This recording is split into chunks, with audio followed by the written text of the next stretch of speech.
மகாராஷ்டிராவில் நடு ரோட்டில் இரு பிரிவினர்கள் பட்டாக்கத்தி வீச்சறிவாளுடன் ஆக்ரோஷமாக மோதிக்கொண்டதால் பதற்றமான சூழல் நிலவியது. பைக் மீது மோதிய சிறு தகராறு கொலைவெறி தாக்குதலாக மாறியதில் நடந்தது என்ன?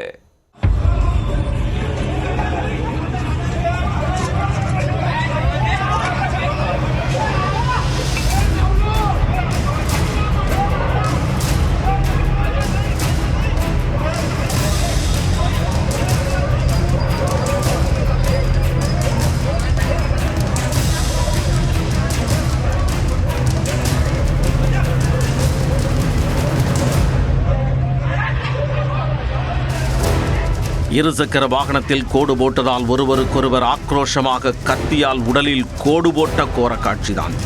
சாரி என்கின்ற ஒத்தை வார்த்தையால் கடந்து செல்ல வேண்டிய பிரச்சனையை பேசி பேசி ஊதி ஊதி பெரியதாக்கிய போதை ஆசாமிகள் அட்டூழியம் செய்துள்ளனர். கொலைவெறி தாக்குதல் நடத்தியவர்களுக்கு போலீஸ் ட்ரீட்மெண்ட் கொடுக்கப்படுமா?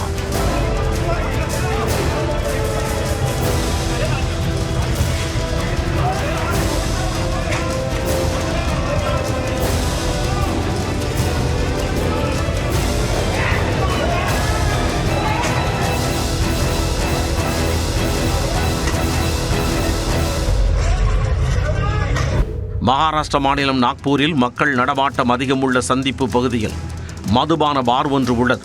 அங்கு வரும் போதை ஆசாமிகள் சிலர் ஓவர் மப்பில் சாலையில் செல்வோரிடம் உரண்டை எடுப்பதாக குற்றச்சாட்டு எழுந்துள்ளது. அதிலும் இரவு நேரங்களில் போதை ஆசாமிகளால் அடிக்கடி விபத்துகள் நிகழ்வதாகவும் கூறப்படுகிறது. இந்த நிலையில் இரவு 11 மணி அளவில் இளைஞர் ஒருவர் இருசக்கர வாகனத்தில் சென்றுள்ளார். அப்போது மது போதையில் மற்றொரு இளைஞர் ஓட்டி வந்த இருசக்கர வாகனம் மோதி உள்ளது. இதில் ஒரு ஸ்கூட்டரில் லேசாக கோடு விழுந்துள்ளது. இதையடுத்து இரு இளைஞர்களும் வாக்குவாதத்தில் ஈடுபட்டுள்ளனர். ஆத்திரமடைந்த இளைஞர் ஒருவர் அங்கிருந்து சென்று தனது நண்பர்களை அழைத்துக் கொண்டு திரும்பி வந்துள்ளார். வந்த வேகத்தில் இரு தரப்பினரும் மாறி மாறி தாக்கியுள்ளனர்.